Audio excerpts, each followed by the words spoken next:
Olá, sejam todos bem-vindos. Esse é o DR de número 40, é o Diário do Romance, a interlocução do processo da elaboração do romance, que é o que falta para nascer. Romance esse que foi premiado com a Bolsa da Secretaria do Estado da Cultura de São Paulo. Essa é uma forma de contrapartida que eu escolhi fazer para esse romance específico, para esse projeto específico, para essa bolsa que eu ganhei e cujo prazo termina em 30 dias, pouco mais de 30 dias. Sejam todos bem-vindos. Esse é o DR de número 40 e eu chamo esse DR de A História e as Histórias. Bom dia, Dênia, bom dia a todos. Eu vou falar baixinho porque tem gente na casa.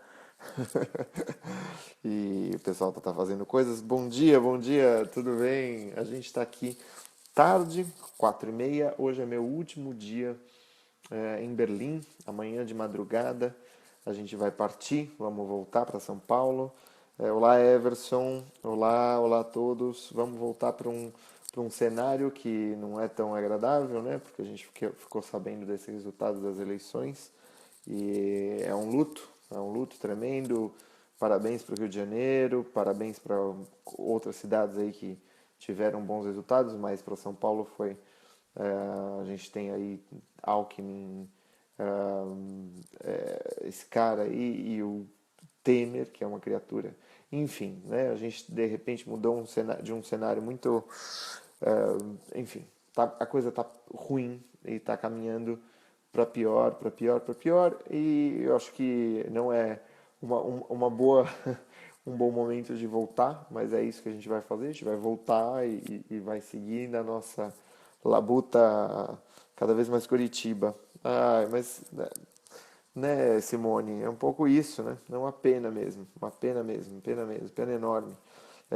Meus queridos, eu queria, antes de avançar, tratar um pouco sobre o nosso, uma questão de ordem que a gente tem, além deste nosso encontro. Bom dia, Patrícia. Mais 5 encontros das nossas DR. São 5 encontros, são os últimos encontros da nossa DR. A gente vai terminar. E a gente vai terminar na semana que vem. É isso. Bom dia, Beth. Vamos terminar na semana que vem. Esses 10 voaram, começaram no dia 20 de julho, vão terminar na quinta-feira da semana que vem. E como que a gente vai funcionar? A gente vai ter essa DR nessa segunda, amanhã eu viajo, na quarta eu chego, tenho que resolver coisas, tenho um jet lag que deixa a gente muito confuso. É uma pena tremenda. E na sexta a gente vai ter outra DR, no número 41. E na semana que vem a gente vai ter DRs todos os dias. Eu vou mostrar para vocês um pouco sobre o trabalho de revisão. Eu estou idealizando mostrar alguns elementos de uma revisão de um trecho específico, tentando transmitir algumas coisas que foram surgindo ao longo desse processo, inclusive a partir da pesquisa. Não fiquem tristes, vai ter muito mais coisa que vai acontecer. Eu tenho coisas muito legais reservadas, mas no momento eu acho que o cenário que a gente está passando um pouco é esse aqui. Vocês não estão vendo aqui atrás, mas é um quarto totalmente bagunçado, cheio de malas abertas. Enfim, revisão é vida, totalmente. Eu acho que a gente vai falar um pouco sobre esse trabalho de revisão, que às vezes implica em algumas bagunças, em algumas coisas que são algumas bagunças necessárias. Uma vez eu traduzi um livro de um autor chamado Chesterton, e uma coisa que ele falou nesse livro é muito interessante. Ele falou: não é possível fazer faxina sem bagunçar a casa. Não é? Não é possível fazer faxina sem bagunçar a casa. Né? Não é possível arrumar sem bagunçar. Então eu acho que a revisão é uma espécie de bagunça necessária. Tá? Bom dia, Milena. Bom dia, Graciana. Tudo bem? Olá a todos. É, Gente, outra coisa que eu queria falar é uma boa notícia, a revisão. Eu, uma das ideias de ter vindo para cá seria, uma das metas possíveis seria terminar o livro aqui Infelizmente, não foi possível terminar o livro aqui, porque, enfim, eu tive que respeitar um pouco a dinâmica, eu tive que também fazer silêncios e abrir espaços para pesquisa, coisas novas que entraram no romance, que estão entrando no romance, surgiram, muitos detalhes, e eu preferi muitas vezes silenciar e receber e captar essas coisas a ter que devolver a coisa em expressão verbal literária e tal. É, você tem sido legal, Edson, muito bom, obrigado, cara. Fernando, então, boas notícias no campo literário a gente tem, né? O campo literário não é o problema. O problema são os campos, infelizmente. O que eu queria dizer, bom dia, Miriam. Bom luto, boa luta. Bom, o meu manuscrito está com 32.500 palavras, né? O que isso quer dizer? Que existem mais 5 dias de trabalho, né? Tem coisa que eu já produzi aqui, que ainda não foi passado para o computador, então é um pouco mais do que 32.500 palavras. Faltam 2.500 palavras, mais ou menos. Então, o livro está acabando, né? São os últimos momentos do romance. E é um momento muito particular. A gente falou ontem sobre a dificuldade como um sinal de que a gente está no caminho certo, né? Do romance se tornar, o processo de escrita se tornar cada vez mais difícil, quanto mais próximo a gente vai chegando no nosso objeto. Bom dia, Gra. E hoje o que eu quero falar é um pouco sobre como quando a gente avança, a gente vai, de alguma maneira, o que acontece é que a gente vai mexendo mais no texto, né? A gente vai elaborando mais o texto. Eu vou falar de alguns efeitos, né? Um efeito é um efeito de revisão a partir da intensidade do trabalho, o outro é um efeito de publicação, de revisão a partir de publicação de recortes de trechos, tá? Generosidade nossa, de todos nós, gente. Eu acho que é um pouco isso, generosidade de vocês, de abertura para esse ofício, que é o ofício do romance, que é um ofício em si subversivo, na contracorrente do imediatismo, das reações impensadas do nosso tempo, né? Eu queria começar lendo um trecho. É, não acabou ainda, pessoal. Não acabou. A gente ainda está trabalhando. E a gente está trabalhando num momento muito precioso esse. É muito precioso, né? Pode parecer meio, é mais ou menos, mas não é, porque a gente já chegou aqui num patamar que a nossa amizade já está concretizada, a gente já falou de questões iniciais, já introduziu os personagens, já discutiu os personagens. Eu já propus coisas que depois eu voltei atrás. Então vocês, de alguma maneira, as pessoas que conviveram com esse processo tiveram, eu acho que essa oportunidade de entender a ausência de linha reta do processo, né? Não é uma linha reta, é muito mais um zigue-zague. Eu acho que tem muito a ver com, ainda bem que não é uma escultura, porque senão a gente só estaria tirando, tirando, tirando. Então a gente tira, coloca, coteja, pondera, e eu acho que essa ponderação é o que faz dessa atividade uma atividade tão rica. Olá, Reinaldo, tudo bom? Olá, Micheline, tudo bom? Tá refletindo aqui o sol. A gente chegou, a temperatura desabou completamente aqui em Berlim, já são, sei lá, são uns 10 graus. Eu tinha a intenção, como os museus estão fechados, a maioria das coisas está fechada, eu tinha a intenção de fazer umas comprinhas, mas eu frustrei essa intenção porque a gente está na comemoração da união das duas Alemanhas, ou seja, a gente está na festa da queda do muro nesses últimos dias. Então está tudo absolutamente fechado, está tendo um festival de projeções nas paredes e tal, então hoje à noite a gente vai jantar, vai ser o nosso último jantar, as últimas cervejas alemãs a 1,50 € baratinhas. E depois, olá, abraço, Rei, tudo bom? Reinaldo, grande editor, grande poeta e grande amigo, saudade, muita coisa para contar. Reinaldo é um dos interlocutores privilegiadíssimos aí, uma alegria estar com o cara, assim. Peraí que meu armazenamento está cheio, vamos ver se eu consigo apertar daqui. Ixi, a vida. Pera aí, gente, que eu acho que aconteceu alguma coisa. Aí, voltei. Voltei, pessoal. Reiniciando a conversa. Apareceu um erro, que o armazenamento está cheio. Eu gravei uns vídeos no celular. Enfim, eu preciso fazer um backup desse celular. Não sei exatamente como fazer. Eu acho que alguns de vocês devem ter caído. Mas, bom, voltamos. Eu quero falar então é, sobre esses dois efeitos que são efeitos muito intensos do trabalho de revisão. Vamos lá, eu vou ler para vocês o trecho que eu escrevi hoje do romance, tá? Que eu publiquei lá na página. Se vocês quiserem, entrem lá para acompanhar. Eu vou ler para vocês, tá? Deixa eu ver se vocês estão aí. Que como eu dei aquela saída. Tá, estão todos aí, né? Vamos dar um alô. Estão todos aí? Vamos dar um likezinho aí, vocês estão aí. Enquanto isso eu vou lendo. Foi um gesto incomensurado. Fez o que tinha de fazer. Levou a criança, tatuou as costas do bebê, que não chorou com as agulhas fincando a tinta preta sob a derme queimada, mas viria a sofrer de febres terríveis durante um mês inteiro, supurações e inchaços na pele sensível. No dia seguinte, alô, beleza. Acharam um tio e mataram-no sem mais, nem bem ergueu-se do colchão encardido. Levaram o menino, incumbiram um capanga de atirá-lo no esprit. E no momento da execução, o homem sensibilizou-se. Não conseguiu. O pequeno chorava de febre e de fome. Levou-o para casa e ali deve ter passado a noite meditando no que fazer. E fugir lhe pareceu a única saída.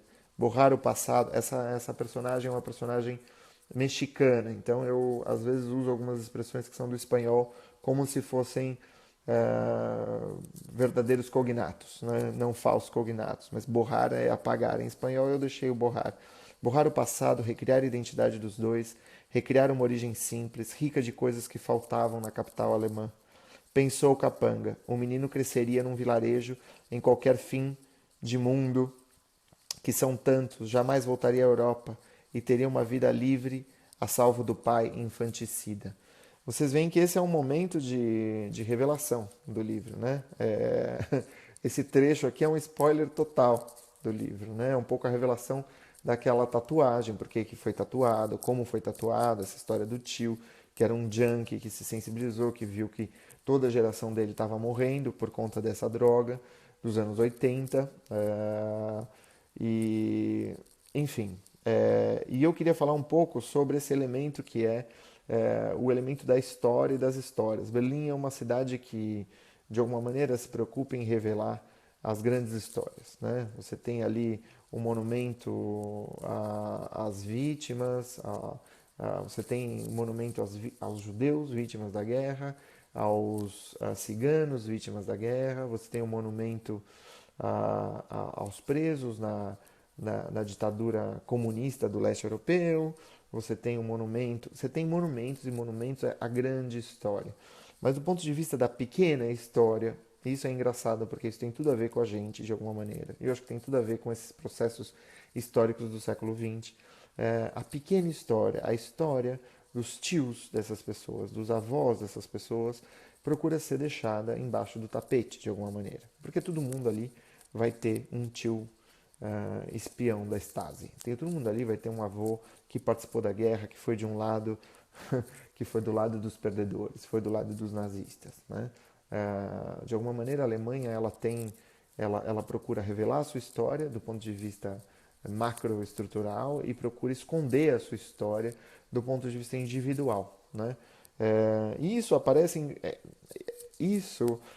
como reflexão para o romance, como reflexão para nós enquanto escritores e que surge da seguinte maneira: como é que a gente pode de alguma maneira, como é que a gente pode, na solução romanesca, integrar a grande história e as pequenas histórias, né?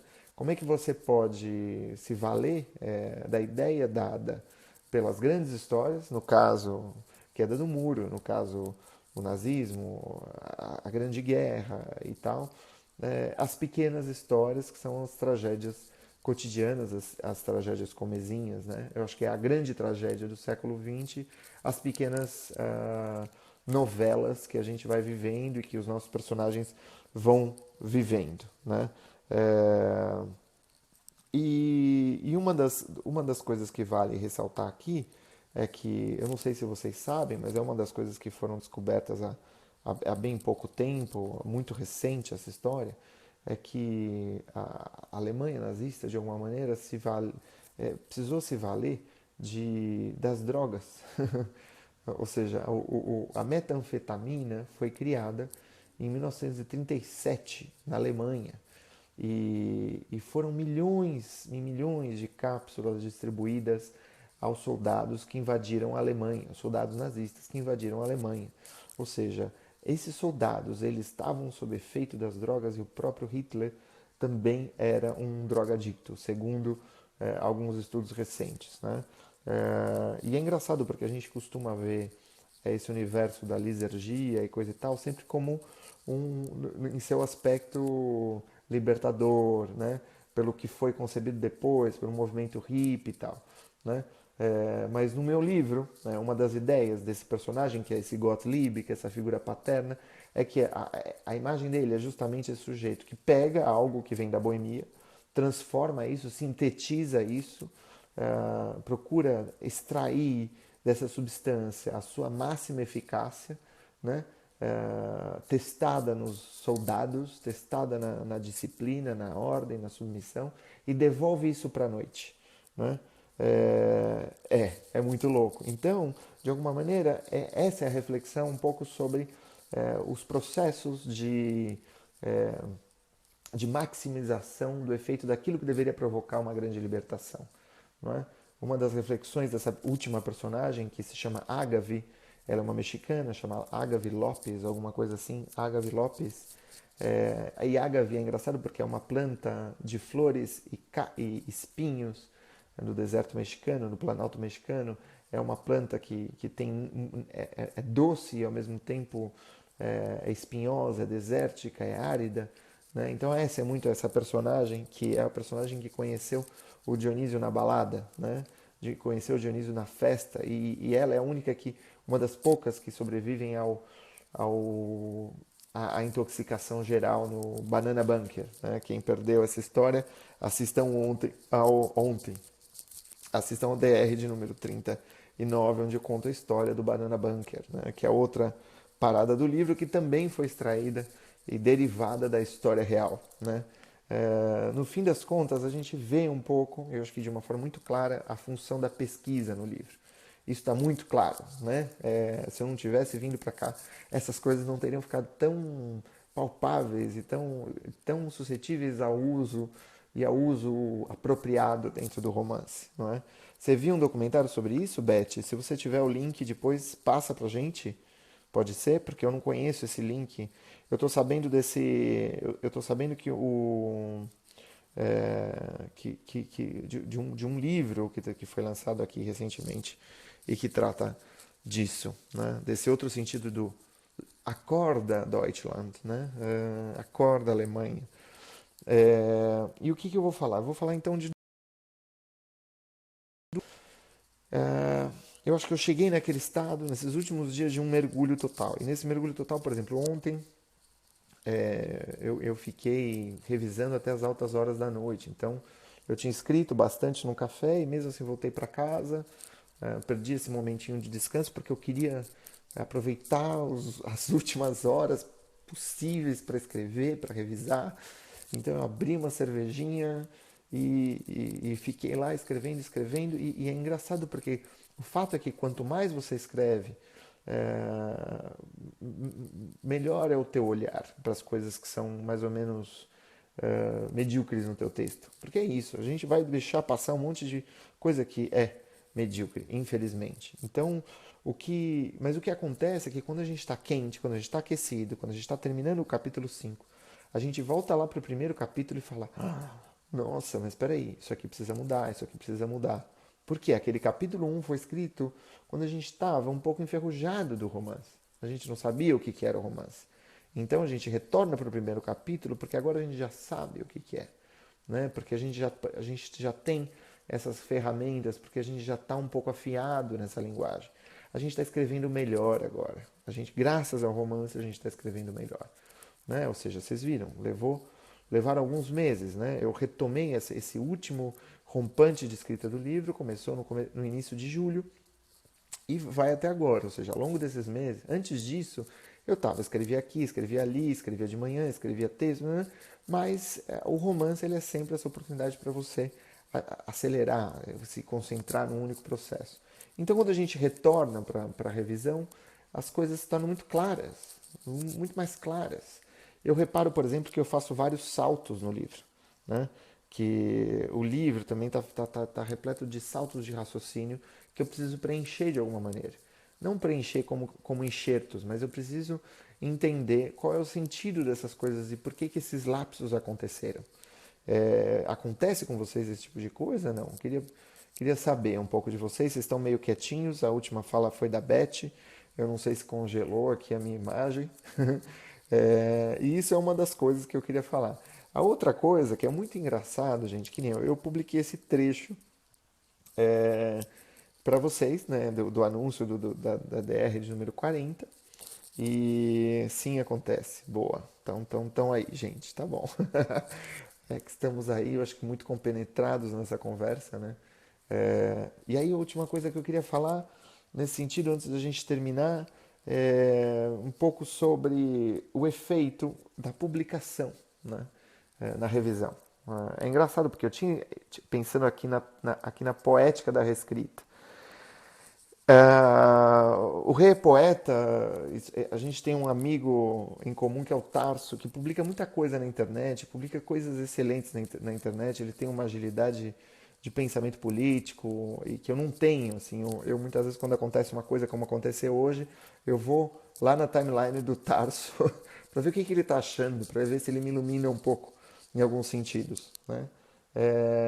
Mas o engraçado é que quando eu posto, por exemplo, um trecho do meu livro, do livro que eu estou escrevendo, no momento que eu escrevo, que eu sei que alguém vai ler imediatamente, ocorre um efeito engraçado, que é eu dou uma atenção um pouco mais cuidadosa para esse trecho. Então eu acabo reescrevendo esse trecho, porque esse trecho se destaca do Olá, olá Dani, pensamos sobre a experiência e transformação do olhar ao longo de um processo criativo. Sim, Fernando, totalmente. Então, esse parágrafo como que se destaca. E eu reescrevo esse parágrafo. Por exemplo, aquela primeira frase foi um gesto incomensurado. Normalmente a gente diz incomensurável, né? Mas eu não escrevi isso. Eu pensei em foi um gesto desmedido, alguma coisa assim, foi um gesto impensado, alguma coisa assim. E aí quando eu li isso, eu falei, tá um lugar comum, não sei, me pareceu banal, né? Excessivamente banal talvez. E eu me pus a reescrever, tanto que eu fiz um copy-paste, que eu tirei depois do Facebook e devolvi para o Scrivener o mesmo parágrafo mais trabalhado. Esse é um tipo de esforço que eu vou ter que fazer e que a gente vai ter que fazer, vocês vão ter que fazer ao longo do livro inteiro, né? Do romance inteiro. Lê um parágrafo, lê parágrafo por parágrafo, agora já conhecendo o romance, já, já imbuído desse sentido, né? Dessa carga romanesca, porque é isso, por exemplo, a Ágave é uma personagem que substituiu o Gottlieb como um dos narradores, isso muda o livro, de alguma maneira, né? Isso transforma, o livro se torna outra coisa, e eu sei que lá pelas tantas eu vou ler o livro por completo. Eu nunca vou ter a experiência que vocês vão ter, que é a de ler o meu livro Virgens, sabe, desse livro. Tenho maior inveja disso, né? E ao mesmo tempo, inversamente é isso. Eu vou ler livros de vocês que vocês nunca vão ter essa chance de lê-lo nesse frescor de uma primeira leitura, sem toda essa travessia da escrita, né? Nunca serei o eu nunca vou conseguir ler o meu livro, meu próprio livro como leitor, absolutamente, né? Eu posso me distanciar disso com a revisão, deixar o livro de molho, entregar para amigos enquanto isso, mas o fato é que é limitado isso, né? Esse distanciamento eu sei a história, eu conheço a minha escrita, isso faz com que alguns nódulos do texto se transformem continuem como pontos cegos, né? É, E ao mesmo tempo tem coisas que a gente precisa respeitar, porque são nossos pontos cegos, né? Eu acho que tem um ponto cego que é o do lugar comum, que é um repertório que você usa e joga lá porque você não conseguiu pensar naquele trecho. E tem o ponto cego que se identifica com a nossa própria neurose e que também nos ajuda a criar o livro, também nos ajuda a compor esse tecido, tá? Meus queridos, esse papo foi intenso. Deixa eu ver o que o Silvio falou aqui. Já demos uns amassos na história. Que sejam umas bitoquinhas. É verdade, vocês, de alguma maneira, vocês já estão, né? A inocência já se perdeu também na relação de vocês com o que falta para nascer. Vocês já viram testes de capa, vocês participaram um pouco sobre todos os dilemas sobre o projeto, leram o projeto. Então, de alguma maneira, esse afeto, que é uma relação afetiva que a gente vai traçando com esse objeto textual, já se deu, já começou, né? Talvez vocês tenham mais paciência com o livro em algumas partes que são um pouco mais frágeis para vocês, não sei, né? A ideia é que nenhuma parte do livro seja frágil, né?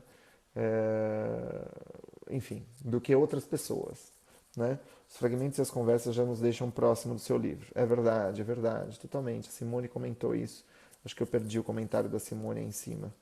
É, sim, eu acho que, de alguma maneira, eu acho que é por isso que eu vou chamar alguns poucos amigos a lerem ele verde, sabe? Essa minha amiga que mora em Barcelona, ela vai ler o livro, ela é uma boa leitora, ela lê meus livros desde que a gente é moleque, ela é minha amiga de infância mesmo, a gente achava que era adolescência, mas com 14 anos, hoje em dia eu acho que 14 anos é uma criança. Que mais? E tem alguns poucos amigos que eu quero que leiam, eu gostaria muito que lessem, ainda não convidei eles para lerem o original. Mas eu acho que vão ser pessoas que não participaram dos R's. De alguma maneira eu acho que, mas por outro lado eu acho que a gente pode seguir numa comunidade desse livro, né? E seguir trabalhando com os livros de vocês e com esse romance que funcionou como uma espécie de romance cobaia, né? Para discussão dessas questões que são um pouco universais na confecção do romance. Meus queridos, a gente está chegando ao final dessa DR. A gente vai se ver na próxima sexta-feira, já em São Paulo. Vai ser 11h30 para mim e para vocês. E gostaria de agradecer a presença e a participação de todos mais uma vez. Nunca dou por, por, por certo essa atenção, por isso eu tento fazer valer cada minuto desses nossos encontros. Quem não se inscreveu ainda, se inscrevam no escritacreativa.net.br e a gente se encontra na sexta-feira às 11h30 na DR de número 41.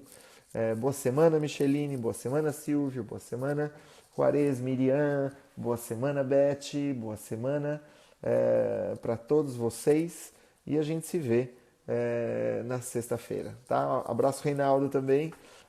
E até mais, gente. Tchau, queridos. Tchau, tchau. Falou, valeu. Boas viagens para nós. Tchau.